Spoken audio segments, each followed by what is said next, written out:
अब आप जब भी डिस्टेंस लगाने जाओ ना बेटा, जो भी आंसर आएगा ना, इसके आंसर में से यूनिट्स में आएगी, मीटर लीटर में नहीं, सिर्फ इसका जो आंसर आएगा वो यूनिट्स में आएगा। अब ये दोनों क्वेश्चन दिए थे उसने। अब मेरा अप्रोच ये बोलता है कि मैं पहले डिस्टेंस फॉर्मूला लगाऊं।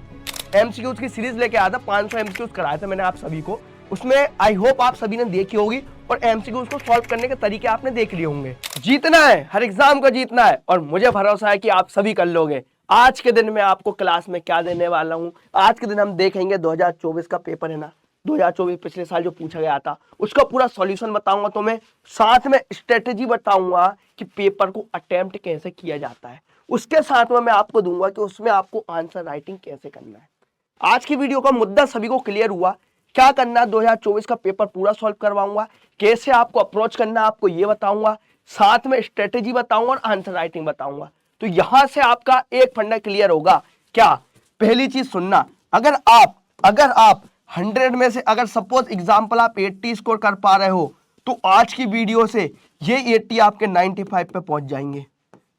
और अगर आप इतने कर पा रहे हो तो बिल्कुल 100 आउट ऑफ 100 की स्ट्रेटेजी मैं आपको बताने वाला हूं, क्योंकि आपको चीजें पता होने के साथ साथ ये भी पता होना चाहिए कि आपको वहां पेपर में लिख के कैसे आना है। आज की वीडियो में फिर मैं आपको बस आंसर राइटिंग का तरीका दूंगा, क्वेश्चन के पेपर को सॉल्व कैसे किया जाता है आपको ये बताऊंगा, ठीक है ना? ठीक है, आगे बढ़ता हूं। अब देखो, जैसे कि मैंने एमसीक्यूज की सीरीज लेके आया था, 500 एमसीक्यूज कराया था मैंने आप सभी को, उसमें आई होप आप सभी ने देखी होगी और एमसीक्यूज को सॉल्व करने के तरीके आपने देख लिए होंगे। यहाँ पे एमसीक्यूज बस थोड़ा सा हिंट दूंगा, बाकी मेन मेरा क्राइटेरिया है 2 नंबर 3 नंबर 4 नंबर 5 नंबर वाले जो क्वेश्चंस होते हैं ना, आपको वो सॉल्व कराने का, ठीक है ना। तो अब अपन ने बात करी किसकी, ये क्या दिया था क्वेश्चन में, आपको क्वाड्रेटिक पॉलिनोमियल फाइंड करना था, क्वाड्रेटिक पॉलिनोमियल फाइंड करना था, ठीक है ना।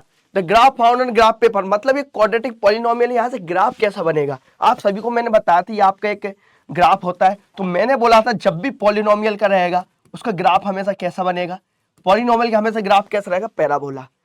सर क्या आप यहाँ पे क्वेश्चन के आंसर बता रहे हो? नहीं बेटा, यहाँ पे कुछ एमसीक्यूज भी मुझे बताने पड़ेंगे, कोई बच्चे आस में ही बैठे हैं कि एमसीक्यूज भी बताओ, लेकिन आपको 5 मिनट में एमसीक्यूज कवर करवाऊंगा, बाकी की पूरी मिनट में आपको मैं आंसर राइटिंग बताऊंगा, 2 number 3 number 5 number 4 number question attempt कैसे किए जाते हैं, ठीक है ना। अब जैसे ये क्वेश्चन दिया, यहाँ पे आपको देखो पता, अगर क्वेश्चन में आपको आंसर नहीं पता है तो आप इसको पता है एलिमिनेट कैसे कर सकते हो, एलिमिनेट कैसे कर सकते हो। अब आप देखो a1 a2 दिख रहा, a1 a2 दिख रहा, a1 a2 दिख रहा, मतलब ऐसी कोई चीज अपन ने पढ़ी नहीं है, तो पहला ऑप्शन एलिमिनेट हो गया, ठीक है ना। अब इस क्वेश्चन के अकॉर्डिंग बताना था। अब देखो उसने क्या बोला, कंसिस्टेंट बोला है, कंसिस्टेंट बोला है, आपको पता कंसिस्टेंट मतलब जिसका सॉल्यूशन हो। इसमें मैंने क्या बताया था, या तो यूनिक सॉल्यूशन हो या वो कैसा हो, इनफाइनाइट मैनी सॉल्यूशन हो, यही बताया था। और इन दोनों की कंडीशन की बात कर रहा हूं, कंसिस्टेंट की बात कर रहा हूं, और जो डिपेंडेंट हो, दूसरे के ऊपर डिपेंड हो, डिपेंड मतलब मैं हूं, मेरे ऊपर आप डिपेंड हो, जैसा जैसा मैं वैसा वैसा आप, तो डिपेंडेंट में क्या आ जाएगा, इनफाइनाइटली मैनी। ऐसा क्यों होगा ये मैंने आपको एमसीक्यूज क्लास में बताया था, तो इसका आंसर ये होगा। यहाँ पे मैं आपको क्वेश्चन का आंसर करना नहीं सिखा रहा हूं, अप्रोच करना सिखाऊंगा, आगे बताऊंगा आंसर राइटिंग, ठीक है ना। अब ये दिया है नो रियल रूट, सभी को आपको पता है डी इक्वल टू क्या होता है, बी स्क्वायर माइनस 4ac होता है। इसकी 3 वैल्यू होती है, एक डी की वैल्यू बराबर 0, डी की वैल्यू ग्रेटर देन 0, डी की वैल्यू स्मॉलर देन 0, ठीक है ना। सभी को पता है ये ग्राफ होता है, ये ग्राफ होता है, इधर पूरी वैल्यू पॉजिटिव आती है, इधर पूरी वैल्यू नेगेटिव आती है, हाँ गुरुदेव आती है, और बीच वाली वैल्यू को मैं 0 बोल देता हूँ या इक्वल बोल देता हूँ। अब उसने क्या बोला, रियल रूट्स नहीं होने चाहिए, मतलब नेगेटिव वाले रियल रूट्स नहीं होते। मैंने बोला मुझे -10 रुपए दे दो, क्या तुम -10 रुपए दे सकते? नहीं दे सकते ना, इसलिए नेगेटिव का मतलब नो रियल रूट्स, मतलब क्या होना चाहिए, डी की वैल्यू 0 से छोटी होनी चाहिए। तो 0 से छोटी वाला साइन का दिख रहा, एक यही दिख रहा, बस ये, मतलब ये तीनों ऑप्शन तो आपके गलत हो गए, 0 छोटा मतलब ये आंसर कैसे सही हो गया। ऐसे भी आप अप्रोच कर सकते हो। आगे देखो, ये दिया डिस्टेंस, ये वाला फॉर्मूला तो आप सभी लगा लेना, मेरा मेन मुद्दा है आपको आंसर राइटिंग सिखाना। आगे वाले क्या ऑब्जेक्टिव सब कर लोगे, वो नहीं कर पाते तो मेरी 500 एमसीक्यूज क्लास देख लेना, वहां मैंने सारे ऑब्जेक्टिव के अप्रोच कैसे करना है वो सब बताया, आपको प्लेलिस्ट में मिल जाएगा, चेक कर लेना।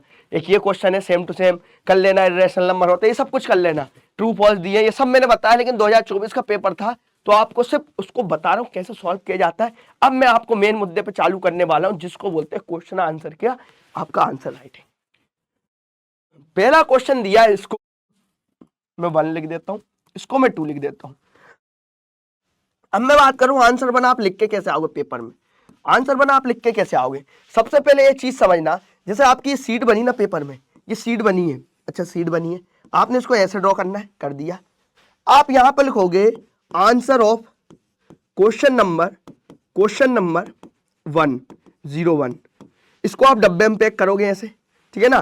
पेंसिल से डब्बे में पैक करना, पेंसिल से डब्बे में पैक करना, क्योंकि पेन का पीछे उछल जाता है, तो पेंसिल से करना है, ठीक है ना। अब यहाँ पे आप लिखोगे यहाँ पे आंसर 1।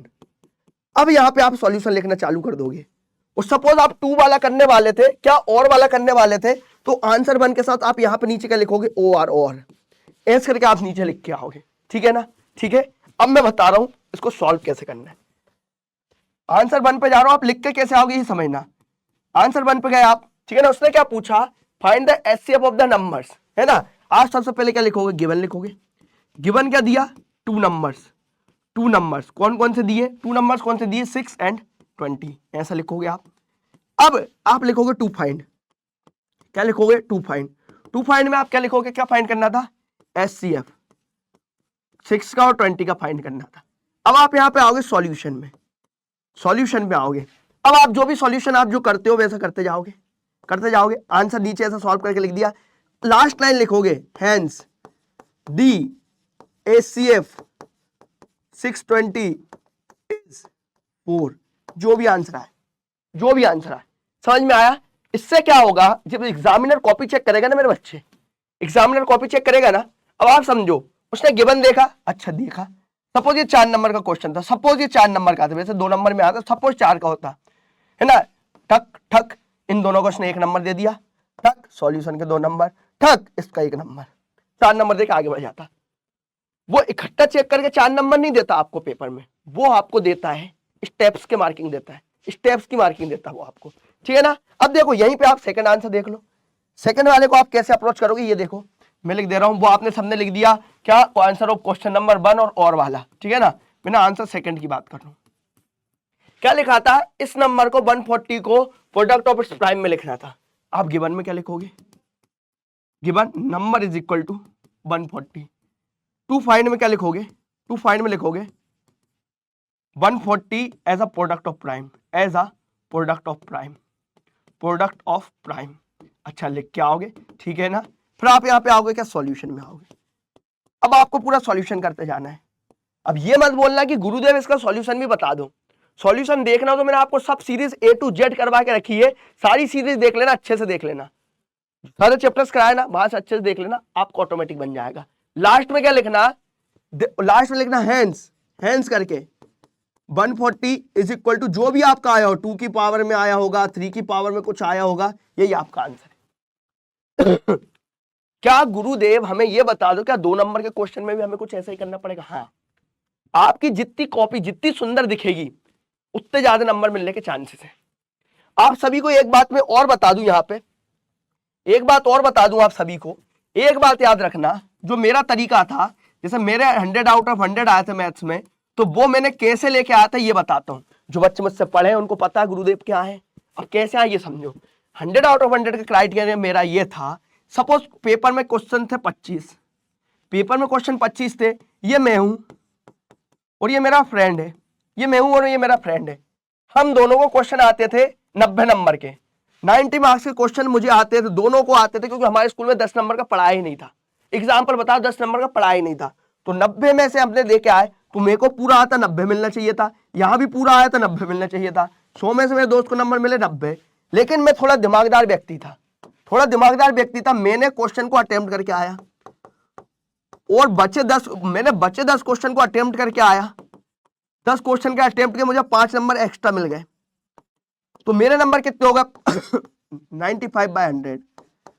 तो क्या मुझे बताओ, क्या अटेम्प्ट करने के नंबर मिल रहे हैं? क्यों, देखो यहां पर देखो, गिवन टू फाइंड के 1 नंबर मिल गया, नहीं आ रहा तो लेकिन क्वेश्चन में आप गिवन और टू फाइंड तो लिख सकते हो ना, नहीं आ रहा तो लिख सकते हो ना, इतना बस यही करना है। अगला क्वेश्चन देखते हैं। अगला देखते हैं। अब क्वेश्चन में उसने क्या पूछा, जीरो फाइंड करना क्वाड्रेटिक पॉलिनोमियल का, इसको मैंने 1 नंबर दे दिया, इसको मैंने 2 नंबर दे दिया।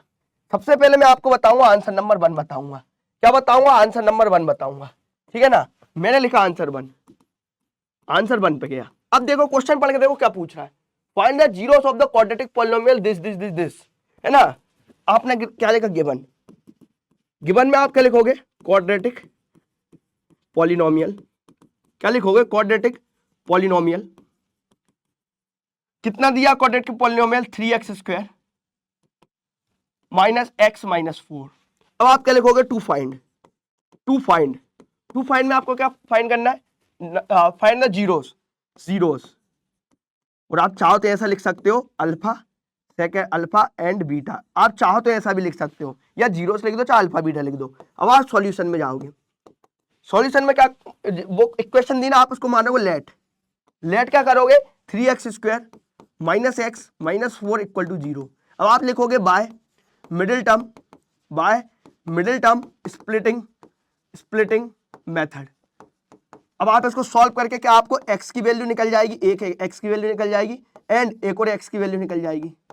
और फिर आप लास्ट लाइन पता क्या लिख के आओगे, लास्ट लाइन आप क्या लिख के आओगे, लास्ट में आपको ये लिख के आओगे, hence the zeros of polynomial are या इज, समझ में आएगा, आर इसका बोलते पहला एंड दूसरा। समझ में आ गया, समझ में आ गया। अभी तो मैं आगे बताऊंगा आपको, क्या बताऊंगा आगे, आपको ये बताऊंगा कि दोनों में से ऊपर वाला कब करना चाहिए और नीचे वाला कब करना चाहिए। दोनों में से ऊपर वाला कब अटेम्प्ट करना चाहिए, नीचे वाला कब करना चाहिए। अभी आंसर राइटिंग सीखो, अगले क्वेश्चन में आपको क्लियर हो जाएगा, ठीक है ना। अब देखो अगले क्वेश्चन पे क्या, मैं आंसर नंबर किसकी बात कर लूं, 2 की बात कर लूं, इसकी बात कर लूं, आंसर नंबर 2 की बात कर लूं। इसको कैसे करना है ये देख लो। क्या पूछा है, क्वाड्रेटिक पॉलिनोमियल फाइंड करना, सम ऑफ जीरोस और प्रोडक्ट ऑफ जीरोस दिया था, ठीक है ना। मैंने क्या कर दिया, गिवन। क्या दिया था, सम ऑफ जीरोस। पहली चीज सम ऑफ जीरोस, चाहो आप सम ऑफ जीरोस लिख दो, चाहो अल्फा प्लस बीटा लिख दो। इसकी वैल्यू कितनी दी है, 4 दी है। सेकेंड आप क्या लिखोगे, प्रोडक्ट ऑफ जीरोस या alpha dot beta is equal to आपको दिया 1। आप क्या लिखोगे, टू फाइंड। आपको फाइंड क्या करना है, फाइंड आपको करना है क्वाड्रेटिक पॉलिनोमियल। क्वाड्रेटिक पॉलिनोमियल लिख दो, या आप ऐसा लिख दो ax² plus bx plus c, जो आपको समझ में आए। अब आप आओगे सॉल्यूशन। अब सॉल्यूशन में आओगे, अब आपने लिखा alpha plus beta equal to कितना दिया है, 4 दिया है। इसके रीजन लिखोगे साइड में गिवन। अब यहां पे लिखोगे वी नो दैट में अल्फा प्लस बीटा कितना होता है, माइनस बी अपॉन ए होता है। अब सीधी ये वैल्यू उठा के यहां रख दो, कितना हो जाएगा, 4 equal to minus B upon A. ऐसा ही आप साइड वाले में कर दोगे। अल्फा बीटा कितना दिया, 1 दिया है, रीजन क्या आएगा, गिवन, ठीक है ना। अब क्या करोगे, वी नो दैट लिख दोगे। अल्फा बीटा कितना होता है, सी अपॉन ए होता है, सीधी वैल्यू रख दोगे, 1 इक्वल टू सी अपॉन ए। यहां से ए की वैल्यू निकल जाएगी, बी की निकल जाएगी और सी की निकल जाएगी, ठीक है ना। अब क्या करना है, आपने जो क्वाड्रेटिक पॉलिनोमियल माना, इसको आप यहीं पे इक्वेशन नंबर 1 दे दो। अब आप लास्ट में क्या लिखोगे, putting the value of A B and C in equation 1। अब आपको पहले इक्वेशन 1 लिखनी पड़ेगी, लिख दी। अब वैल्यू पुट कर देना, वही तुम्हारा आंसर हो जाएगा। Hence the quadratic polynomial is equal to this. समझ में आ गया, hence the quadratic polynomial equal to this, ठीक है ना। समझ में आ गया। गर्मी लगने लगी बेटा तुम्हें पढ़ाते पढ़ाते, तो एसी का बोल दिया अपन ऑन करवा लें, ठीक है। आगे देखो मजेदार तरीके से। अब देखो अगला क्वेश्चन दिया है, ये क्वेश्चन उसने दिया है, अब आपको इसको सॉल्व करना था, आपको रेशियोस फाइंड करना था फॉर द फॉलोइंग। अब देखो यहां से बता रहा हूं, अब देखो कैसे करना है इसको सॉल्व। अब देखो कैसे करना है, पहले मैं क्या, गिवन। हर क्वेश्चन में आप ये ठान लो कि आपको गिवन भी लिख के आना है, टू फाइंड भी लिख के आना है, और कभी कभी कुछ में होता है फॉर्मूला यूज्ड, तो वो भी आप लिख सकते हो फॉर्मूला यूज्ड। नहीं तो इसको सॉल्व करने के बाद हेंस करके ये 3 लाइन तो आप हमेशा लिख के आओगे। ये 3 लाइन ही आपके नंबर बूस्टअप करवाएगी, ठीक है ना। अब देखो क्या दिया, रेशियोस फाइंड करना है, ये रेशियो फाइंड करना है। Following pair of linear equation say that it is consistent और इनकंसिस्टेंट, ठीक है ना। गिवन क्या दिया, पहला क्या दिया ये समझ लो। गिवन में क्या दिया, ये लाइन दी, दोनों इक्वेशन लिख दो। 5x plus 5x minus 4y is plus 8 equal to 0।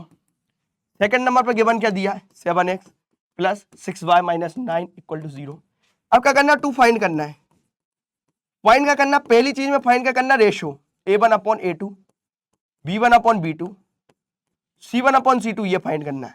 Second चीज फाइंड करनी है टू डिटरमाइन कंसिस्टेंट और unconsistent, consistent and inconsistent, consistent and inconsistent, बस ये करना था, कंसिस्टेंट और इनकंसिस्टेंट। अब आप क्या आओगे, सॉल्यूशन पे आओगे। अब आप सॉल्यूशन पे आ गए, आपको अब रेशो फाइंड करना है। अब रेशो फाइंड करना है तो आप डायरेक्ट वैल्यू लिख दो। पहली इक्वेशन थी, इसको मैंने डाल दिया इक्वेशन नंबर 1, इसको डाल दिया मैंने इक्वेशन नंबर 1, इसको मैंने डाल दिया इक्वेशन नंबर 2।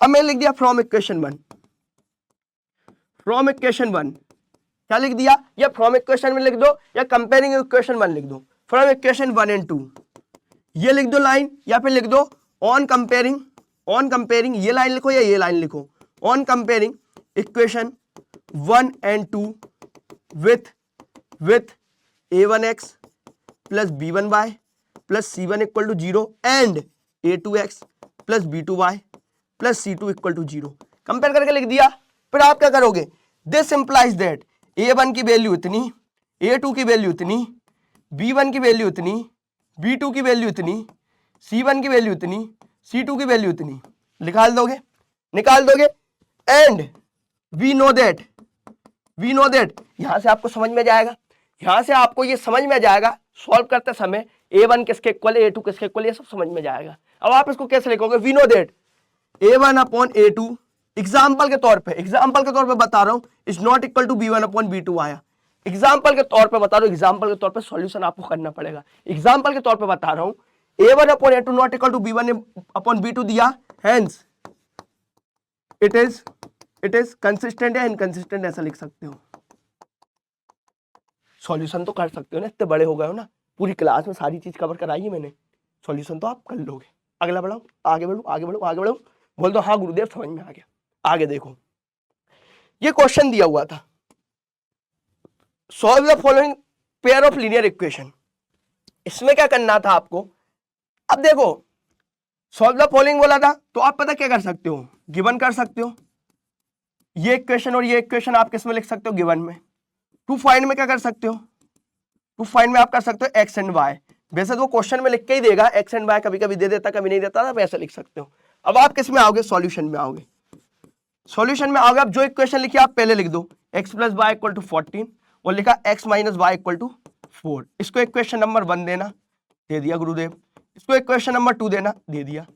अब आप क्या करोगे, ऑन अब आप by elimination method, by substitution method ऐसा लिख सकते हो, by elimination method in equation 1 and 2, ठीक है ना।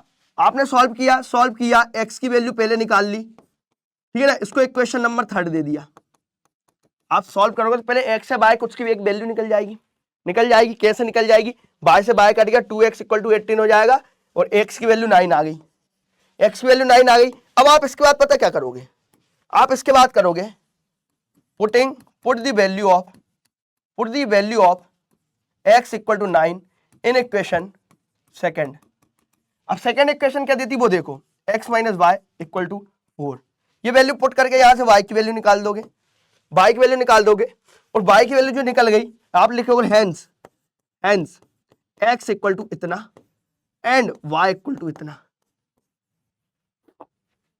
इसी के आपको नंबर मिलने हैं, इस तरीके से लिखोगे।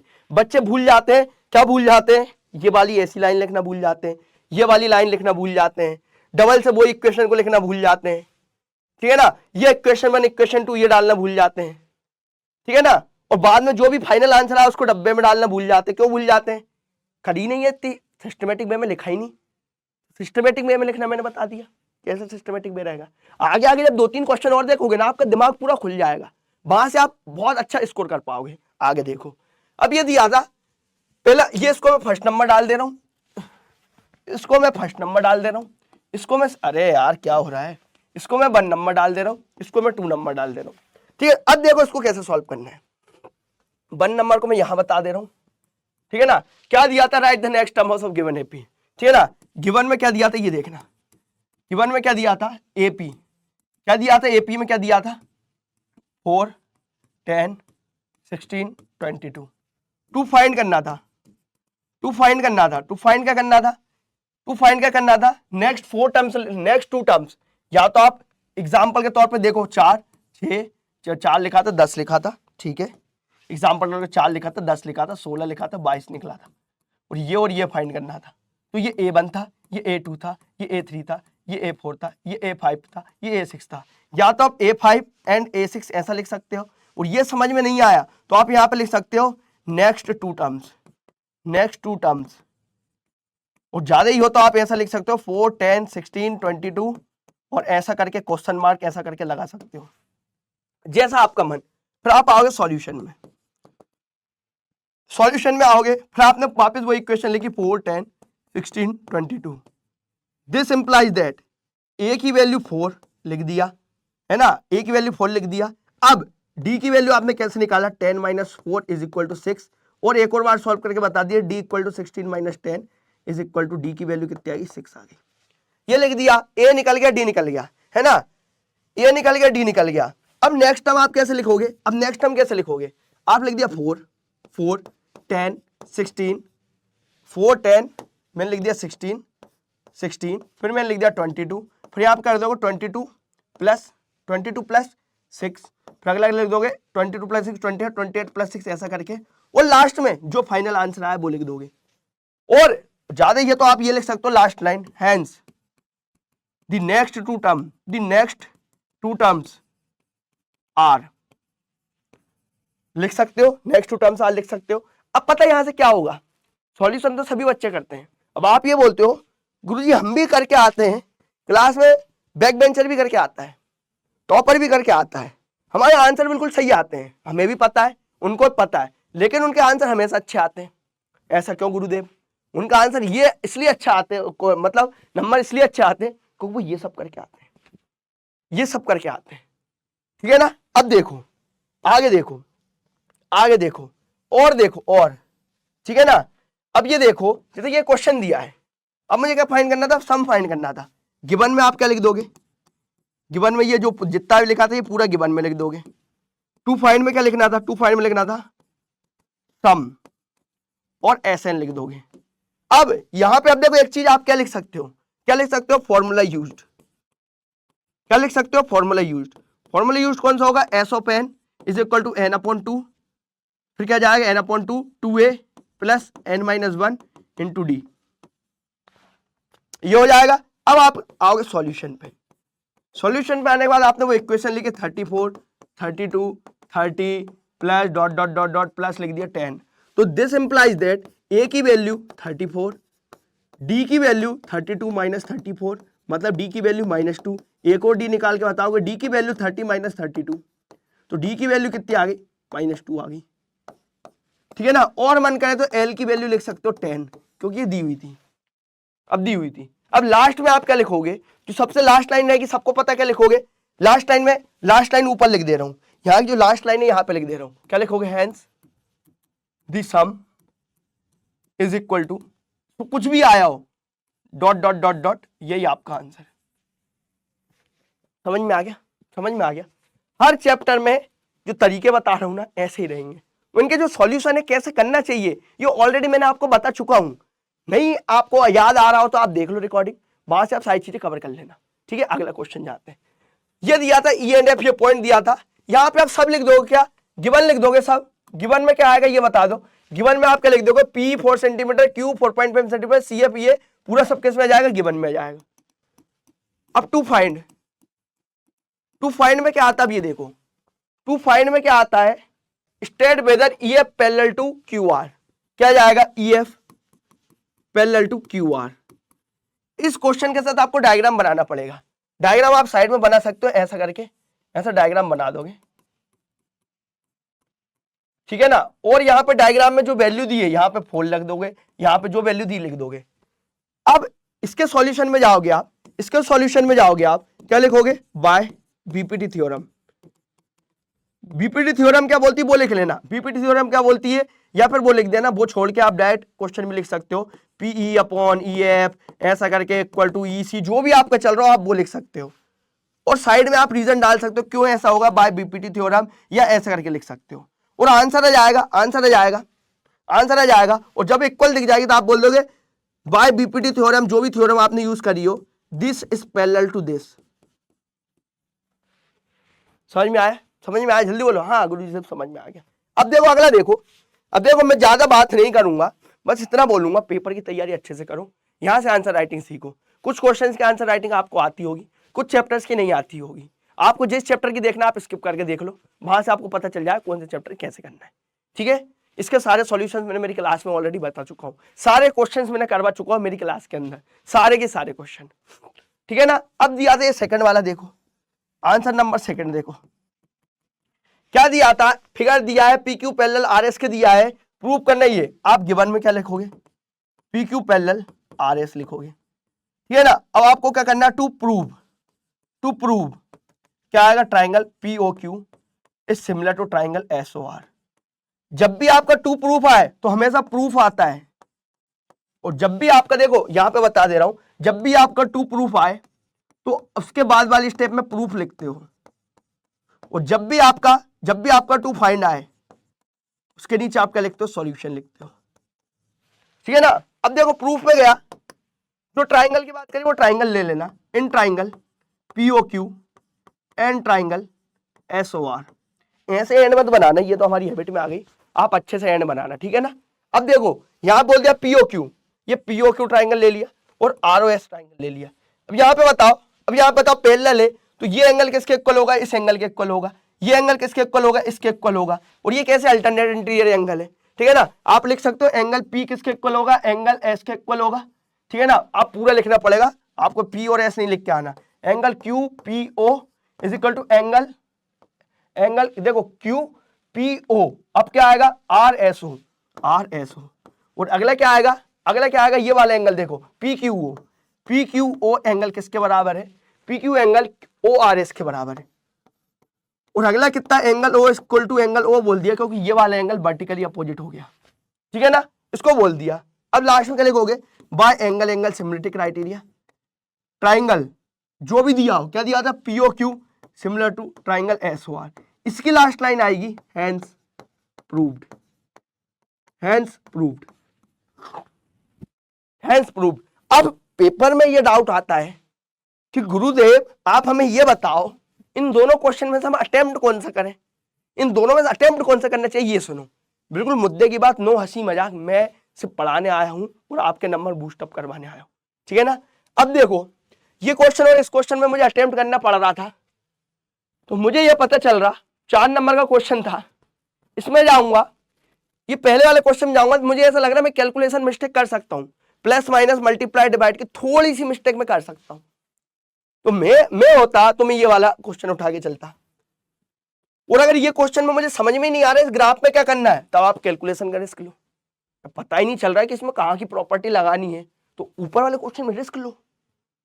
और अगर ऊपर वाले क्वेश्चन नीचे वाला दोनों आ रहा है, तो ऊपर वाले क्वेश्चन ये बोल रहा है चिल्ला चिल्ला के कि मैं तुम्हारी कैलकुलेशन मिस्टेक करवा सकता हूं इस वाले क्वेश्चन में, लेकिन यही बोलूंगा इस वाले क्वेश्चन में आपके चांसेस है नंबर कटने के। आपने अगर सही से नहीं लिखा तो ऊपर वाले में कोई चांस नहीं नंबर कटने के, नीचे वाले में नंबर कटने के चांसेस हैं, आधा नंबर कटने के चांसेस हो सकते हैं, ऊपर वाले में नहीं है।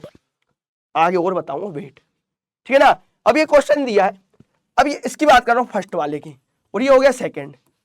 पहले मैं जा रहा हूं आंसर 1 पे जा रहा हूं।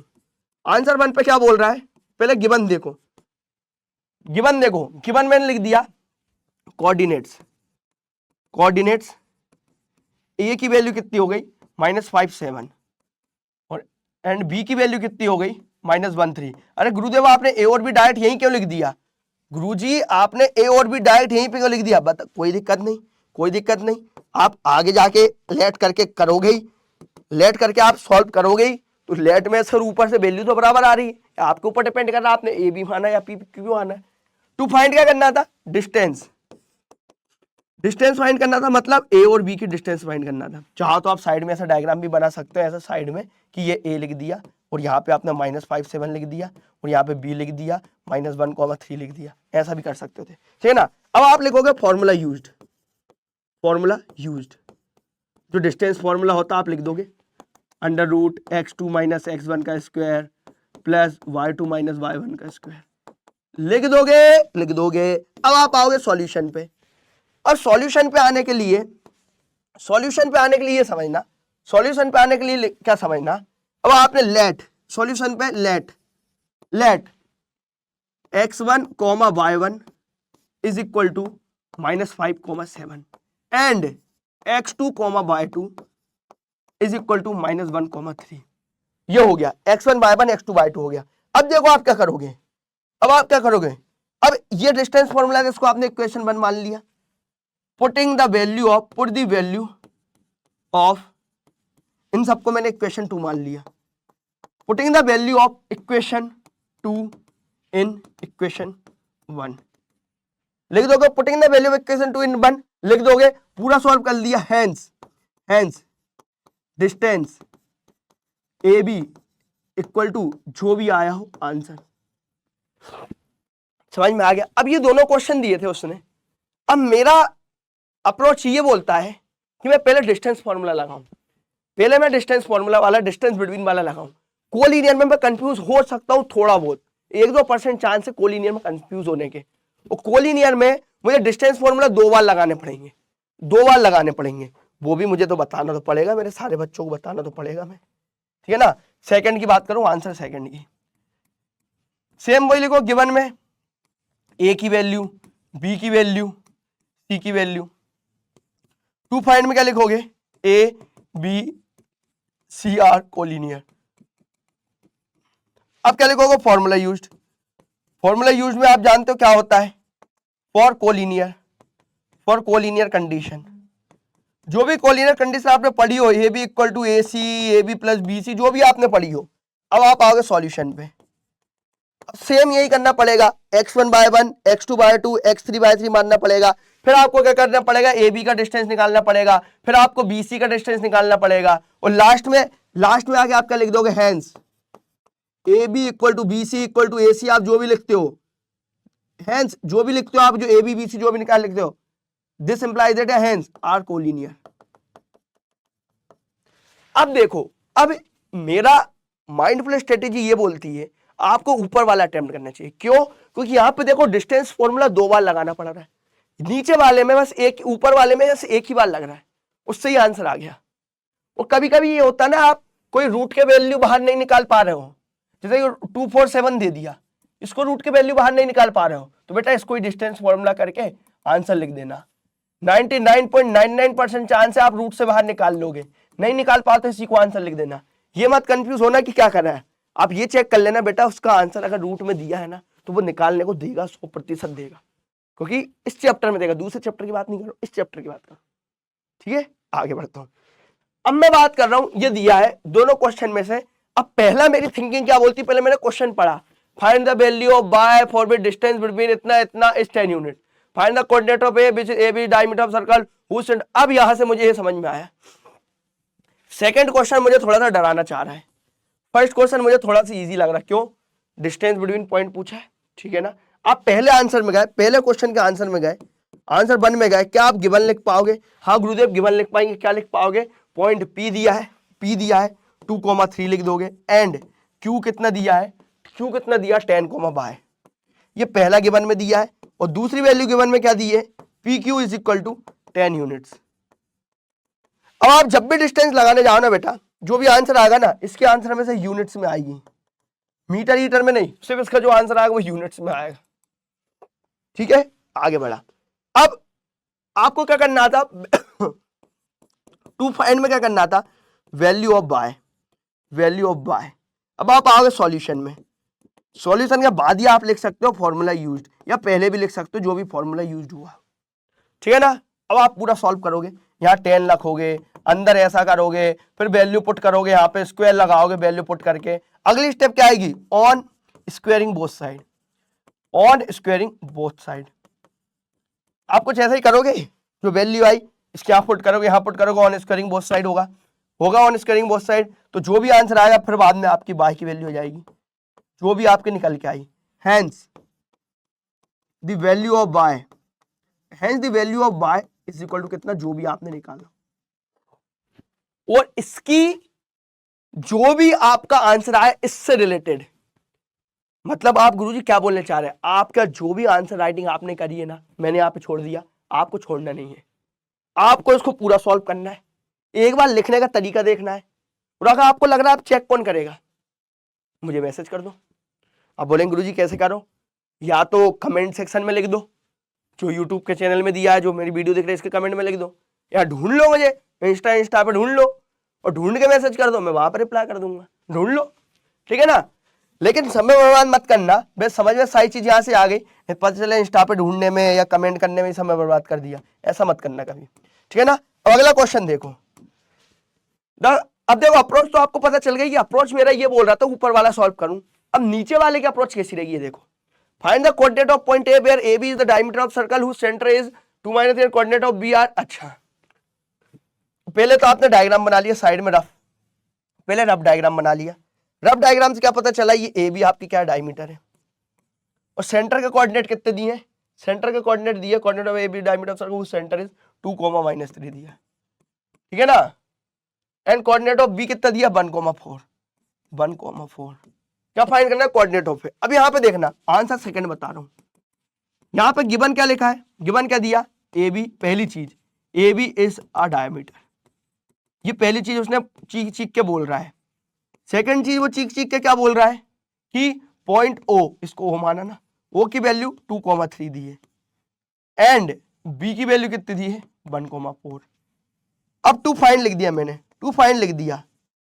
2 फाइंड में क्या लिखा है, ए एक्स कोमा वाई, आप जो चाहो वो लिख सकते हो। अब आपने लिखा फॉर्मूला यूज्ड, यहां से मुझे ये समझ में आ रहा, ये डायमीटर का बीच का पॉइंट होता है तो इसमें मिड पॉइंट फॉर्मूला लगेगा, तो मैंने लिख दिया mid point formula, mid point formula. जो भी मिड पॉइंट का formula x1 + x2/2 y1 + y2/2 ये सब लिख दिया। अब आप क्या पे आओगे, सॉल्यूशन पे आओगे। अब मैं बता रहा हूं, मुझसे ऊपर वाला बन ही नहीं रहा, वो नीचे वाला भी मुझे आ ही नहीं रहा है, तब मैं क्या करूंगा, तब मेरी अप्रोच रहेगी मैं सेकंड वाले क्वेश्चन को अटेम्प्ट करूं। क्यों, क्योंकि मुझे ये पता चल गया मैं गिवन लिख पा रहा हूं, 2 फाइंड लिख पा रहा हूं, फॉर्मूला यूज लिख पा रहा हूं, सॉल्यूशन। और अगर आप इतना ही छोड़ के आ जाते हो पेपर में, तो वो पता ये चेक करेगा, ये चेक करेगा, 2 नंबर दे देगा फॉर्मूला यूज तक के, भले आपसे कुछ नहीं आ रहा हो। क्वेश्चन पढ़ के आप गिवन और 2 फाइंड ये सारी चीजें बता सकते हो, क्वेश्चन पढ़ के, ठीक है ना। क्वेश्चन पढ़ के बता दिया आपने, यहाँ पे 2 नंबर लिख दिया, और लास्ट में क्या लिख दोगे, hence the value of this is equal to A. अगले क्वेश्चन पे आते हैं।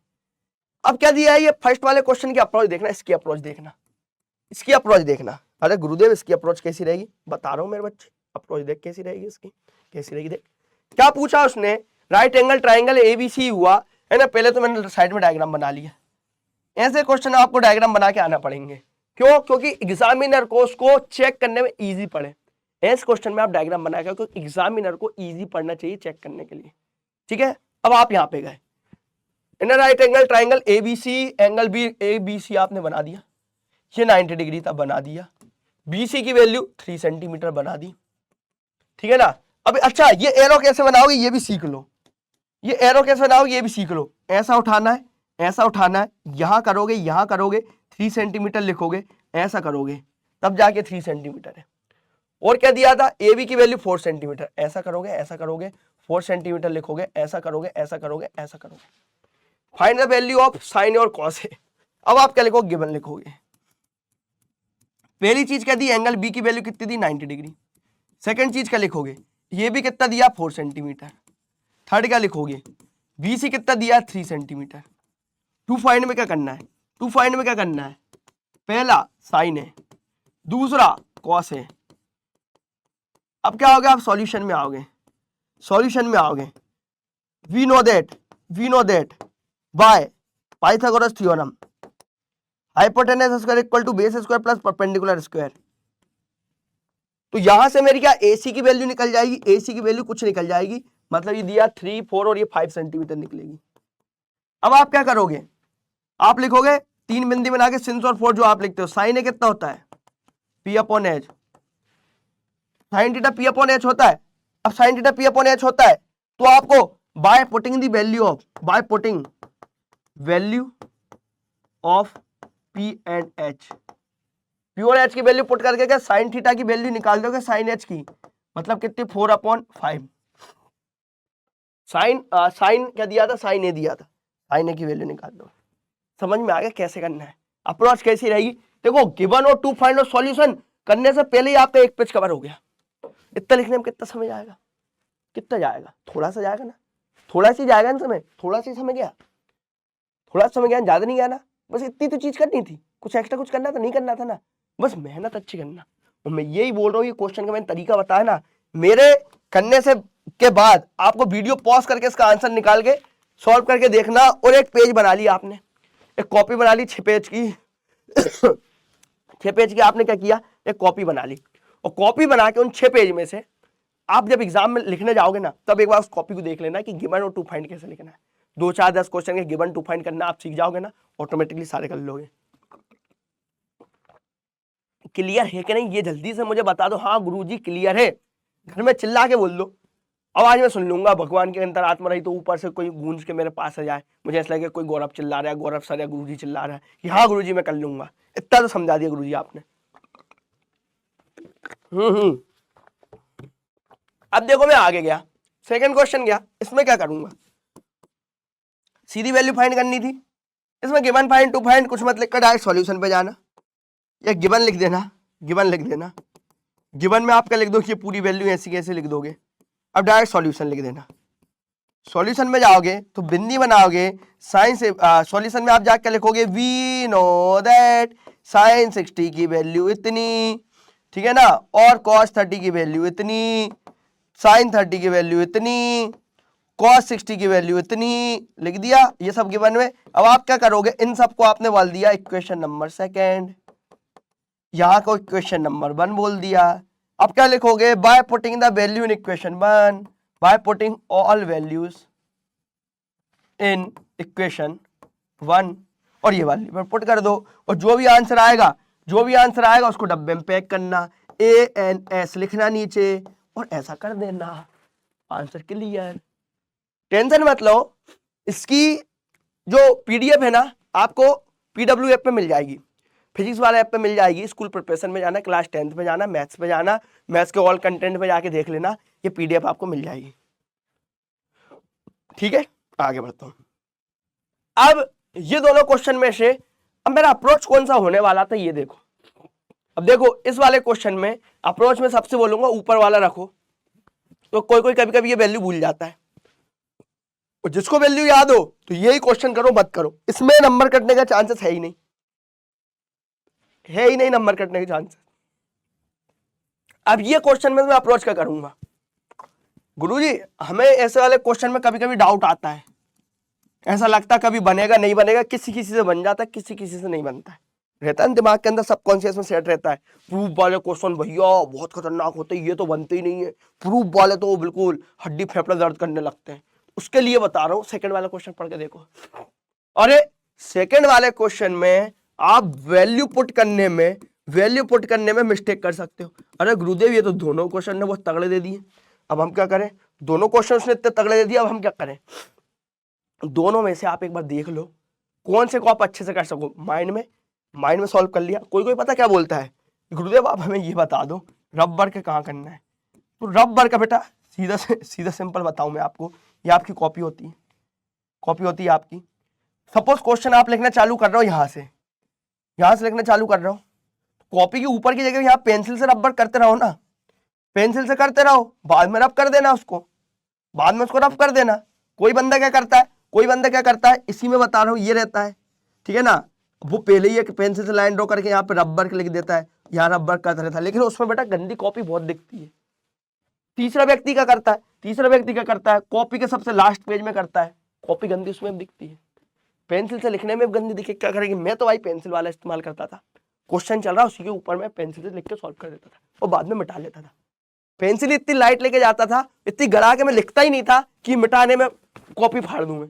कोई रहता है मिटाने में कॉपी फाड़ देते हैं, पेपर में कर लो ज्यादा है, पेपर में रबर कर लिया फट से और मिटा दिया, कॉपी में जो आपको अच्छा लगे। अब पहले क्वेश्चन पे गया, फर्स्ट वाले पे गया, मैं आंसर वन करने गया, आंसर वन में ऐसे क्वेश्चन में आप गिवन और टू फाइंड कैसे लिखोगे वो देखो। प्रूव करना था tangent drawn at the end of circle are parallel. अब देखो ये आपका कॉपी होती है, ये कॉपी, ठीक है ना। आपको क्या करना है, ऐसा साइड में पहले इसमें डायग्राम बनाना पड़ेगा और यहाँ पे आपको लिखना चालू करना पड़ेगा। डायग्राम पहले डायग्राम पहले आप बना देना, दो पैरेलल ड्रॉ कर देना, एक डायमीटर कर देना, ओ कर देना, इसको पी बोल देना, इसको क्यू बोल देना, इसको आर बोल देना, ए और बी। अब आप गिवन में क्या लिखोगे, गिवन में क्या लिखोगे, टेंजेंट दिया है, लिख दो P Q and R S is tangent, लिख सकते हो। सेकंड क्या लिखोगे, सेकंड क्या लिखोगे, ए बी इज डायमीटर, ये लिखोगे ए बी इज डायमीटर, इतना ही लिखोगे गिवन और टू फाइंड में। ठीक है ना। अब आगे देखो, टू फाइंड में क्या लिखना था, टू फाइंड में क्या लिखना था, टू फाइंड में आप लिखोगे P Q parallel R S. अब आप सॉल्यूशन में आओगे, सॉल्यूशन में आप लिखोगे we know that, we know that में आप क्या लिखोगे, radius is perpendicular to tangent, this implies that O A is perpendicular to P Q and O B is perpendicular to R S. या आप क्या लिखोगे, ये एंगल 90 डिग्री, ये एंगल 90 डिग्री, ये एंगल 90, ये एंगल 90, या आप ऐसा लिख दो इसकी जगह। अब आप डायरेक्ट सॉल्यूशन कर देना और लास्ट में लिख देना हेंस इट इज पैरेलल। ये से जाएगा अल्टरनेट इंटीरियर एंगल इक्वल हो जाएंगे। पुरानी वीडियो में कराया था मैंने, सेम क्वेश्चन कराया था। ठीक है ना। अब अगला सेकंड देखना, और सेकंड की अप्रोच देखना, सेकंड की अप्रोच देखना कैसी रहेगी। अब आपने पहले सर्कल बनाना पड़ेगा, बना दिया circle from a point Q। अच्छा, the length of the tangent to a circle is 24 centimetre. एक पॉइंट Q है, वहां से लेंथ ऑफ टेंजेंट की डिस्टेंस यहां से लेके यहां तक कितनी दी है, 24 सेंटीमीटर। अच्छा देखिए रखिए, and the distance of Q from the centre is 25। Q की डिस्टेंस सेंटर से कितनी दी है, 25 दी है। ठीक है ना। फाइंड करना था रेडियस, गिवन में आप क्या लिखोगे, गिवन में सीधा लिखोगे आप, इसको O मान लिया, ओ क्यू इक्वल टू कितना दिया, 25 सेंटीमीटर, और आपके इसको P मान लिया, पी क्यू कितना हो जाएगा, 24 सेंटीमीटर। टू फाइंड में आप क्या लिखोगे, रेडियस, रेडियस कितना OP। अब क्या लिखोगे, सॉल्यूशन, सॉल्यूशन में जाओगे, सॉल्यूशन में आप लिखोगे in triangle OPQ, triangle OPQ में जाओगे तो फिर आप जाओगे लिखोगे we know that by Pythagoras theorem, क्या हो जाएगा, hypotenuse square equal to base square plus perpendicular square. साथ में लिखना हाइपोटेनस मतलब OQ का स्क्वायर, बेस मतलब PQ का स्क्वायर, परपेंडिकुलर मतलब OP का स्क्वायर। अब वैल्यू पुट कर देना और लास्ट में क्या लिखोगे, hence radius of circle, of circle, और फिर साइड में आप लिख दोगे क्या था, OP इज इक्वल टू जो भी आंसर आए सेंटीमीटर। अगर आप ये सेंटीमीटर लगा के नहीं आते हो तो आपका आधा नंबर कट जाएगा, इसलिए आपको सेंटीमीटर लिख के आना है। क्या आप मुझे बताओ, किसी को ऐसा लग रहा है कि ये सेशन वर्थ इट नहीं है? पूरी इंपॉर्टेंट चीजें बता रहा हूं आपको, पेपर में अप्रोच कैसे करना है, आंसर राइटिंग तो सबको ही चाहिए थी कि गुरुदेव आंसर राइटिंग बता दो, इतने क्वेश्चन की आंसर राइटिंग बता दी। अब तो आप यूं कर लोगे, यूं गिवन टू फाइंड फॉर्मूला यूं लिख दोगे, यूं बस क्वेश्चन। अब देखो बच्चों को डाउट है इसमें मैं गिवन और टू फाइंड क्या लिखूं, टू फाइंड तो सब बता देते, इस वाले क्वेश्चन में लोग गिवन नहीं लिख पा रहे थे, क्या मैंने गिवन बता दिया कैसे लिखना है, अप्रोच बता दी कैसे, वी नो दैट करके कैसे लिखते हैं। अब कोई ये तो नहीं बोलोगे क्योंकि लिखना बताओ लिखना बताओ, अब मत बोल देना यही से ऑनलाइन मारूंगा चांटा फेंक के, अब बोल दिया तो। अब देखो क्वेश्चन दिख रहा है, अब इन क्वेश्चन में अप्रोच का ये सिस्टम है। मुझे ऐसा लग रहा है ये वाला जो क्वेश्चन है ना बेटा, ये मुझे थोड़ा सा कंफ्यूज कर सकता है। सेकंड वाला क्वेश्चन उठाया, रेडियस दिया सीधा क्या दिया है, लेंथ ऑफ आर्क बोला है, तो मैं इस वाले क्वेश्चन को अप्रोच करूंगा। ये फर्स्ट है, ये सेकंड है, मैं इसके हिसाब से हमेशा क्वेश्चन सेकंड पे अप्रोच करूंगा। किस पे करूंगा, आंसर सेकंड पे। क्यों, क्योंकि आंसर सेकंड में उसने ज्यादा कुछ नहीं पूछा है। ठीक है ना। आप गिवन में क्या लिखोगे ये बताओ, रेडियस कितना दिया है, 21 सेंटीमीटर, और क्या दिया है, एंगल दिया है ना, पहली चीज एंगल दिया है, थीटा कितना दिया है, 60 डिग्री दिया है। टू फाइंड में क्या करना है, टू फाइंड में length of arc, length of arc. जो डायग्राम बनाया अच्छा है, जो डायग्राम ना बनाया बिना डायग्राम के सॉल्व कर सकता है। इन क्वेश्चन में डायग्राम बनाओगे तो ज्यादा अच्छा है, और डायग्राम आपसे नहीं बन पा रहा तो कोई बात नहीं, डायग्राम छोड़ भी सकते हो। ठीक है ना। आपने बना दी O, ठीक है ना, ये बना दिया A, इसको बना दिया P, इसको बना दिया B। आपको लेंथ ऑफ आर्क मतलब AP भी फाइंड करना है। अब आप क्या लिखोगे, फॉर्मूला यूज्ड, ये FU, TF, G ऐसा नहीं लिखना, पूरा लिख के आना, मैं टाइम बचाने के लिए बता रहा हूँ। फॉर्मूला यूज गए, क्या हो जाएगा, length of arc equal to theta upon 360 into 2πr। अब क्या लिखोगे नीचे, इसको इक्वेशन 1 दे दोगे। अब नीचे क्या लिखोगे, putting the value of r pi theta in equation 1 लिख दोगे, बस यही करना था। आंसर जाएगा hence the length of arc is इतना। लास्ट में क्या आएगा, hence the length of arc is इतना। ठीक है, आखिरी में क्या लिख दोगे, hence the length of arc is इतना। अगले क्वेश्चन पे जाऊं। अब अगला क्वेश्चन क्या बोल रहा था, अब क्वेश्चन देखना था क्या बोल रहा था। क्वेश्चन बोल रहा था एक घोड़ा है, क्या कर रहा था, कॉर्नर से बंधा हुआ है, स्क्वायर शेप्ड फील्ड में था। इन क्वेश्चन में आप क्या कर सकते हो, या तो आप डायग्राम बना सकते हो, डायग्राम बनाना इसमें कंपलसरी हो गया है। डायग्राम आप इसको में बनाओगे, क्या करोगे, पहले मैंने क्या बना दिया, स्क्वायर फील्ड बना दिया। डायग्राम में पूरा घोड़ा वोड़ा बना के बताया ना वहां पे, ठीक है ना, नहीं पता चले हॉर्स वॉर्स बना के आ गए, ऐसा कुछ नहीं करना। सीधा सिर्फ जो सेक्टर बन रहा है ना, बस उसको बना के आना मेरे बच्चे। तुमने बना दिया सेक्टर। अब क्या दिया है, horse is type corner shaped square का साइड कितनी दी है स्क्वायर की, ये 15 मीटर दी थी, ठीक है ना। और रोप की साइज कितनी दी थी, रोप की 5 मीटर, मतलब यहां से लेके यहां तक की दूरी कितनी, 5 मीटर। अब आप गिवन में क्या लिखोगे, गिवन में आप इसको ABC मान लो, D और इसको E मान लो, इसको F मान लो। तो आपने क्या लिख दिया, DC की वैल्यू कितनी, 15 मीटर लिख दिया सभी बच्चों ने। उसके बाद मैंने लिख दिया पहला। दूसरा क्या आएगा, DF की वैल्यू, DE की वैल्यू कितनी, 5 मीटर, बहुत बढ़िया। अब आप क्या लिखोगे, टू फाइंड। अब उसने क्या बोला, area of the part in which the horse can graze, वो वाला पार्ट बता दो जहां पे हॉर्स उसको चारा चर पाएगा, मतलब ये जगह। टू फाइंड में आप क्या लिखोगे, area of sector. Area of sector कौन सा, ADE। अब आप लिखोगे सॉल्यूशन।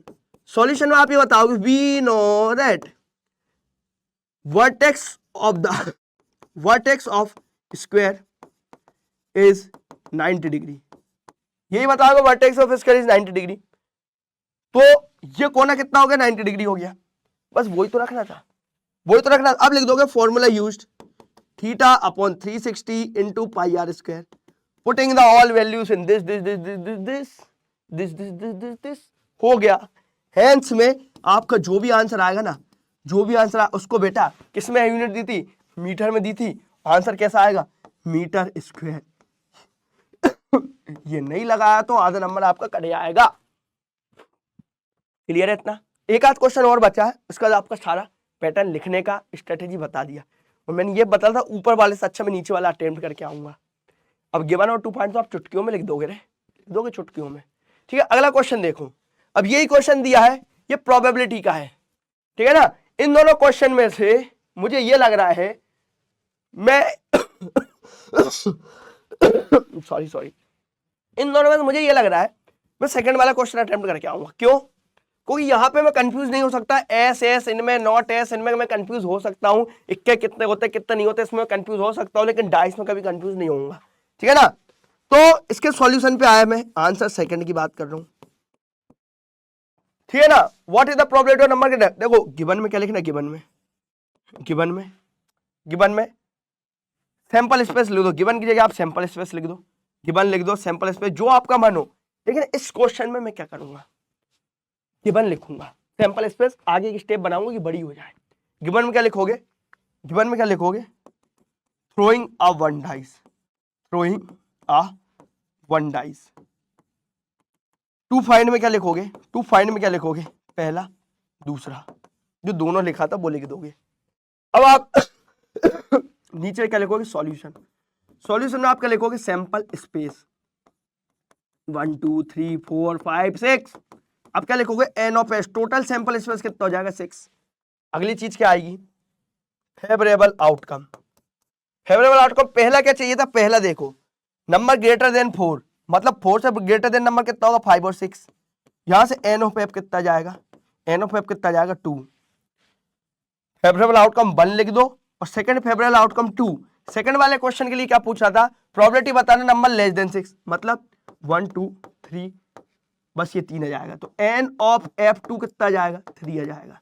पहले क्वेश्चन का आंसर कितना हो जाएगा, पहला पूछा प्रोबेबिलिटी, अब लिख दोगे क्या, n of f1, formula use करके लिख देना, formula used, P of E is equal to number of favourable outcome, number of favourable outcome upon total number of outcome, सीधी वैल्यू पुट करके आंसर, और लास्ट में आप क्या लिखोगे, hence the number of getting the probability greater than 4 is इतना, and the probability of getting a number less than 4 is इतना। समझ में आया? अब ऊपर वाले क्वेश्चन में जाओगे, गिवन में आप क्या लिखोगे, इन अ डेक दिया अपने को 52 कार्ड्स का, 51 कार्ड का, जो भी दिया हो। अब आपको क्या करना, फाइंड, टू फाइंड, तो सभी लिख दो, क्या फाइंड करना था, पहला और दूसरा, ठीक है ना। अब आप क्या करोगे, सॉल्यूशन में जाओगे, वही सैंपल स्पेस लिखोगे, number of sample space, total number of sample space, favourable outcome लिखोगे, एन ऑफ एफ लिखोगे, फॉर्मूला यूज लिखोगे, पी ऑफ ई करके लगाओगे, फॉर्मूला लगा दोगे, आंसर निकाल दोगे, और लास्ट में लिख दोगे, hence the probability of a card B N S is इतना, not B N S is इतना। और इसको डिटेल में सॉल्यूशन को देखना हो तो मेरी क्लास में मैंने इनको बहुत अच्छे से इत्मीनान से कवर किया है, बहुत इत्मीनान से कवर किया। ये भी बता दिया मैंने अप्रोच कैसे करनी है, ये भी बता दिया कि क्वेश्चन को लिख के कैसे आना है, गिवन बता दिया, टू फाइंड बता दिया, सारी चीजें बता दी। अगला क्वेश्चन देख ले, एक या दो क्वेश्चन बचे, उसके बाद आप टाटा बाय बाय करना, और एक कॉपी अच्छे से बना लेना, सॉल्यूशन पूरा लिख लेना, चेक कराने के लिए मुझे भेज देना, कैसे भी करके मुझे भेज देना। अगर आपको ऐसा लग रहा हो, डाउट सा लग रहा हो, तो आप मुझे भेज देना, ढूंढ लेना ब्रह्मांड में, ठीक है ना। आगे बढ़ते हैं, आगे बढ़ते हैं। अब ये दिया सेम क्वेश्चन, इन दोनों में से मैं ट्राई करूंगा ये वाला क्वेश्चन अटेम्प्ट करके आऊं, ये वाला। क्यों? क्योंकि कभी कभी क्या होता है, डेफिनेशन में गलत लिख के आ सकता हूं, वो डेफिनेशन में वो कितना एक्सपेक्ट कर रहा है ये आपको नहीं पता, कितना एक्सपेक्ट कर रहा है वो आपको नहीं पता, इसलिए मैं नीचे वाला क्वेश्चन अटेम्प्ट करके आऊंगा। और जब भी अगर ऊपर वाला करके आऊं, अगर मैं इसमें आंसर 1 लिख दूं, अगर मैं ऊपर वाला भी अटेम्प्ट करके आऊं, आंसर 1 करके लिख दूं, ऊपर वाला मैं अटेम्प्ट करके आऊं, तो कैसे करूंगा, क्या लिखोगे आप, इम्पॉसिबल इवेंट लिखोगे, इम्पॉसिबल इवेंट, इसके नीचे आप पेंसिल से ऐसे ड्रॉ करोगे, ऐसा डंडा बनाओगे, और ऐसे करके इन्वर्टेड कॉमा यहां पे लिखोगे, यहां पे लिखोगे, 2 लाइन ऐसी लिखनी, तीसरी लाइन आप यहां से लिखोगे, ऐसे करके आप लिख दोगे। अब इम्पॉसिबल इवेंट की प्रोबेबिलिटी क्या पूछ रहा वो लिख देना यार, डेफिनेशन पूछ रहा लिख देना, इम्पॉसिबल प्रोबेबिलिटी कितनी हुई, 0, कुछ नहीं। अगला क्वेश्चन देखो, सेकंड क्वेश्चन देखो यहाँ पे। अब मैं सेकंड क्वेश्चन पे गया, आंसर नंबर सेकंड की बात कर रहा हूं, पी ऑफ ही गिवन में, ये तो गिवन में आ जाएगा, गिवन में आ जाएगा, ठीक है ना। और नॉट ही मतलब ये टू फाइंड में आ जाएगा, और फॉर्मूला यूज में क्या जाएगा, P of E plus P not E is equal to 1, ठीक है ना। अब लिखोगे putting the value of P of E in equation this, जो भी आंसर आ जाए सॉल्व करने के बाद, hence P not E is equal to इतना। दिक्कत है किसी को, दिक्कत है किसी को, हो गया इतना, हो गया ना। इतना इजी रहता है पेपर, अटेम्प्ट करना भी और नॉट अटेम्प्ट करना भी। और स्ट्रेटेजी ऐसी थी, इसको आप लिख के आओगे ना, तो आपके जो 90 नंबर जहाँ पे आने वाले थे ना, आपके 90 से 95 से लेकर 99 तक पहुंच जाओगे। 100 के लिए तो आपको कंसेप्ट अच्छे से पता होना चाहिए। इन ऐसे लिखने से ये है, आपके कंसेप्ट क्लियर होंगे, ऐसे लिखोगे तब ठीक है ना। आगे बढ़ता हूं मैं, ये अगला क्वेश्चन क्या पूछा उसने, क्या पूछा उसने, अरे ये क्या आ गया नीचे, दिख रहा है क्या आपको भी, डेट टाइम सब दिख रहा है क्या, ठीक है। उसको मैं पीछे करवा देता हूं, ठीक है। चलो आगे बढ़ता हूं मैं, ठीक है। इसको चलो हट गया। अब ये क्वेश्चन था, मैं जाऊंगा इस वाले क्वेश्चन पे जाऊंगा। एचसीएफ फाइंड करना, अगर आपको एचसीएफ आता था आप ऊपर वाले क्वेश्चन में जाओगे, नहीं तो नीचे वाले क्वेश्चन का तरीका मैंने पूरा बताया। इसका अगर आपको आंसर देखना है ना, मैंने पूरी वीडियो में गिवन टू फाइंड सॉल्यूशन के साथ पूरा करवाया है। जब भी आप क्या करोगे, लेट अज्यूम करोगे, ऐसा लिखोगे, सब कुछ कर दो, अब तो आप सब कर लोगे ना। सिर्फ स्टैटिस्टिक्स का बचा, उसका बता दे रहा हूँ मैं। ये क्वेश्चन था। अच्छा एक और आ गया क्वाड्रेटिक क्वेश्चन की, ये भी देख लो। अब मुझे बताओ क्या कोई गिवन लिख पाएगा? लिख पाएंगे गुरुजी। टू फाइंड लिख पाओगे क्या? सॉल्यूशन आ जाओगे। सॉल्यूशन में आप ये लिखोगे, फिर क्या लिखोगे बाद में? पूरी इक्वेशन लिखोगे, इक्वल टू 0 लिखोगे। आप क्या लिखोगे? By middle term splitting method, by middle term splitting method करोगे, कर दोगे मिडिल टर्म पूरा सॉल्व करके। लास्ट में क्या लिखोगे? रूट्स क्या हो जाएगा? हैंस रूट्स आर जो भी आप क्या आए हो पहला और दूसरा। अब तो कर लोगे, अब नीड नहीं है। ऊपर वाले में चेक वेदर ये वाला अटेम्प्ट करके मत आना, डायरेक्ट ये करके आना। और चेक वेदर जब भी आप करके आ रहे हो तो आप पता उसमें क्या लिख दें लास्ट में? Hence the highest power of x is जो भी आई हो, दिस इंप्लाइज दैट, ऐसा करेंगे, this implies that it is जो भी आया क्वाड्रेटिक इक्वेशन और नॉट अ क्वाड्रेटिक इक्वेशन। ठीक है, आगे बढ़ता हूं। अभी अगला क्वेश्चन है द एंगल ऑफ एलिवेशन। अच्छा, ये बहुत इंपॉर्टेंट है, इसको बहुत अच्छे से देख लेना, बहुत इंपॉर्टेंट है, इसको अच्छे से देख लेना। एक ही बताऊंगा, एक ही से आप पूरा सीख लेना। फर्स्ट वाला मैं गया, क्या बोला? Angle of elevation top of the tower from point on the ground which is 25 metre away from the foot of the tower 60 degree find the height of the tower. ये आपका एक टावर दिया था, आपको टावर आवर बना के नहीं आना, समझाने के लिए चलो क्लास में बता दूंगा कैसे आपने टावर से कन्वर्ट किया। डायरेक्ट कन्वर्जन देख लो, ठीक है ना? आप क्लास देख लो, क्लास में मैंने सब बताया। PAB बोल दिया उसने। क्या बोला? एंगल ऑफ एलिवेशन कितना दिया है? कितना दिया मेरे बच्चे? From the angle of top of the tower 25 metre 60 degree दिया है। और यहां से लेके यहां तक की दूरी उसने कितनी दी है?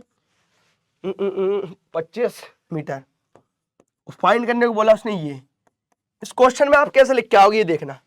आप गिवन क्या लिख के आओगे ये देखना इस वाले क्वेश्चन में। आंसर 1 की बात कर रहा हूं। आप गिवन में क्या लिख के आओगे? गिवन में आप लिख के आओगे angle PBA is equal to 60 degree पहला। सेकंड नंबर पे आप क्या लिख के आओगे? AB is equal to 25 metre. ठीक है ना? डायग्राम बना के आना पड़ेगा इस क्वेश्चन के अंदर, आपको कुछ भी कर लो, ठीक है ना? अब आपको लिखना टू फाइंड। क्या फाइंड करना है? हाइट ऑफ द टावर लिख सकते हो आप पूरा, height of the tower. Height कितनी दी थी? P दी थी। अब आप आओगे सॉल्यूशन पे। सॉल्यूशन आप क्या लिखो? We know that tan theta is equal to perpendicular upon base. अच्छा, इतना लिख दोगे। आगे देखो, इसको आपको अच्छे से लिखना पड़ेगा। tan 60 degree is equal to perpendicular कितना दिया था? PA दिया था। बेस कितना दिया था? BA दिया था। Putting the value of this in equation, ऐसा पूरी लाइन लिखनी पड़ेगी। लिख दोगे, फिर क्या जाएगा? √3। PA की वैल्यू नहीं पता, BA की वैल्यू 25 मीटर नहीं लिखना, 25 लिख देना। लास्ट में आपका PA का आंसर आ जाएगा, कुछ आ जाएगा, वो लिख देना। Hence the height of the tower is इतना, आखिरी में मीटर, नहीं तो नंबर करिए। क्लियर है? जल्दी बोलो, क्लियर है? आगे बढ़ू। अब ये क्वेश्चन है, अब तो आप सब कर लोगे। ये वाले क्वेश्चन को कैसे करना कर दिया। ये वाले क्वेश्चन की वर्ड प्रॉब्लम में बोलूंगा, अटेम्प्ट करके मत आना, ऊपर वाली करके आना। वो दोनों में वर्ड प्रॉब्लम नहीं देगा, एक वर्ड प्रॉब्लम देगा, एक नॉर्मल क्वेश्चन देगा। अब आप इसमें सब कुछ कर दोगे। अगला कैसे करना वो देखो। अब ये क्वेश्चन दिया है, अब इसका और देख लेना, इसका और इंपॉर्टेंट है, ये और देख लेना, इंपॉर्टेंट है ये। इसको कैसे करना है ये देख लेना। एक बता रहा हूं, दूसरा आप खुद समझ जाओगे। मैं लिखा आंसर 1, इसमें आपको डायग्राम बना के आना पड़ेगा। ऐसा आपको एक डायग्राम बनेगा, कैप्सूल है, सिलेंडर में है, एक साइड से जुड़ा है। The length of the entire capsule, पूरे कैप्सूल की लेंथ कितनी दी उसने? 1/4 mm they the, 1/4 mm। Diameter of the capsule is 5 mm। ये डायमीटर कैप्सूल की बात कर रहे हैं, डायमीटर। ये कितना दिया? 5 mm। और ये भी कितना दिया है? 5 mm दिया है। तो मुझे बताओ, आपको मैंने कंसेप्ट बताया था, जो डायमीटर की बात कर रहे हैं, ना, इसको आप सीधा कर लो। डायमीटर की बात कर रहे हैं, वही पूरी डायमीटर बात करें एक सर्कल में, ये एक सर्कल है, ये ऐसे की बात कर रहा हूं, ये इसकी डायमीटर है, ये डायमीटर है। तो इसकी लंबाई कितनी होगी? लंबाई कितनी होगी? गहराई कितनी होगी? डायमीटर का आधा कर दोगे रेडियस, तो डायमीटर का आधा कर दोगे रेडियस, मतलब d/2 करना पड़ता है। अब कैसे करना पड़ता है आपको, ये लेक्चर तो देखना पड़ेगा मेरे बच्चे, लेक्चर देखना पड़ेगा। ये वैल्यू कितनी हो जाएगी? 2.5 mm। और यहां से वैल्यू कितनी हो जाएगी? 2.5 mm। तो ये बताओ सिर्फ सिलेंडर का ये हाइट कितनी बची सिलेंडर की? 2 और 2 4 5, 5 में आप सॉल्व करोगे 9 मीटर। ऐसा डायग्राम बना के आना पड़ेगा, मीटर नहीं mm। अब आप क्या लिखोगे गिवन में, क्या लिखोगे?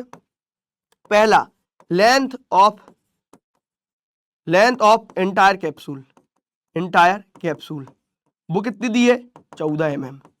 सेकंड क्या लिखोगे? लेंथ ऑफ सिलेंडर वो कितनी दी है? 9 mm। अगला क्या लिखोगे थर्ड नंबर पे? डायमीटर कितना दिया है? Diameter is equal to 2.5 mm।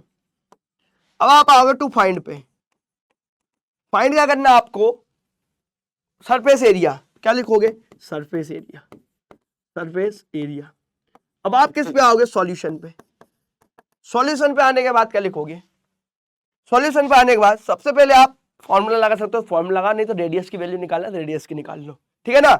Diameter क्या दिया था? 2.5 मीटर mm मिलीमीटर। तो रेडियस कितना हो जाएगा? डायमीटर दिया था 2.9 नहीं 5 दिया था, 5 दिया था। तो रेडियस कितना हो जाएगा? रेडियस हो जाएगा 2.5 mm। आप क्या लिख दोगे? Formula used, putting the value, hence the answer is इतना, और mm लगा के जाना। क्लियर है। गिवन टू फाइंड बाय क्या लिखोगे? अब देखो बिना सॉल्यूशन से ही आपका एक पेज भरा गया, पूरा सॉल्यूशन ना लिखने से पहले ही आपको पूरा एक पेज भरा गया। अगला देखते हैं और कौन सा क्वेश्चन बचा है, खत्म करते हैं। अब तो सबको पट आ गए। लास्ट क्वेश्चन है पूरी स्लाइड का। इसमें आप क्या लिखोगे? आपको पहले पूरा ग्राफ बनाओगे, आप पहले पूरा ऐसा ग्राफ बनाओगे, बना के आओगे ऐसा ग्राफ, ठीक है ना। यहाँ पे आप पहले ऐसा करो, अरे रुक जा बेटा, फिर आपने ऐसा करोगे, इसमें कर दोगे, फिर आप एक ऐसा करोगे, कर दोगे, ठीक है ना। फिर आप इसमें ऐसा करोगे, कर दोगे। क्लास देख लेना, यहाँ पे आपका वो भी लाइफ टाइम इन आवर्स मतलब क्लास मार्क दिया होगा, या आप पूरी वैल्यू लिख दोगे, फ्रीक्वेंसी लिख दोगे, वैल्यू लिख दोगे। और यहाँ पे जो भी पूछा, CF पूछा हो, XI पूछा हो, और आपका F1 जो भी पूछा वो वैल्यू आप यहाँ पे लिख दोगे, समम करके यहाँ लिख दोगे। अब सॉल्यूशन में क्या करोगे? सॉल्यूशन में आप क्या करोगे? डायरेक्ट देखो, आप क्या लिखोगे? Formula used. अब आप बोलो क्या गिवन में हम क्या लिखेंगे? टू फाइंड में क्या लिखेंगे? बेटा इसमें लिखने की जरूरत नहीं है, डायरेक्ट सॉल्यूशन लिखना। गिवन टू फाइंड लिखने की इसमें जरूरत नहीं, डायरेक्ट सॉल्यूशन लिखना, क्योंकि ये बेस ही इतना लंबा जाता है। सॉल्यूशन लिखना, फॉर्मूला यूज लिखना, फॉर्मूला लगा देंगे L + N/2 - CF/F, जो भी आपकी बात कर रहा हूँ, ये फॉर्मूला हो चाहे दूसरा फॉर्मूला कुछ भी हो। दिस इंप्लाइज दैट L = इतना, N = इतना, CF = इतना, F = इतना, H = इतना, और इसको दे देना डब्बे में पैक करके equation number 1। Putting the value of equation number second in equation number 1, putting the value of equation second in equation 1, और पुट करके वैल्यू लास्ट क्वेश्चन जो पूछा हो, हैज द मॉड या has the median of the given data इतना। Clear है, सब लिख के जाओगे, आंसर राइटिंग सबसे हो जाएगी। कोई दिक्कत रही किसी को आंसर राइटिंग में नहीं होगी ना? बोल दो नहीं होगी, गुरुदेव नहीं होगी, ठीक। क्लियर है। अब आगे, अब एक बात सभी ध्यान रखना, हर क्लास के एंड में मैं एक बात आप सभी से ये बोलता हूं, एक बात हमेशा याद रखना, आई विल गिव माई 100%। कुछ भी हो जाए मैं मेरा 100% दूंगा, कुछ भी हो जाए मैं मेरा 100% ही दूंगा। ये जो सॉल्यूशन बताते एक पेज उठाना, ये सॉल्यूशन एक पेज उठाना, पेज के ऊपर 5-6 पेज में सारे सॉल्यूशन लिख लेना, और चेक तुम मुझसे भी करवा सकते हो, कमेंट सेक्शन में भी लिख सकते हो, कुछ भी कर सकते हो। इस अप्रोच से आपके जो 80-85 नंबर आने वाले थे बूस्टअप हो गए, 90-95 पहुंच जाएंगे। तो बस ये बढ़िया बाकायदा तरीके से लिख के आना, प्रिपरेशन अच्छे से करना, और ऐसी और यूजफुल वीडियो में धीरे धीरे लेके आऊंगा, ठीक है ना। बस बने रहो वीडियो में, तब तक के लिए all the very best, prepare well, ठीक है। मिलता हूं अगली वीडियो में, टेक केयर, बाय बाय।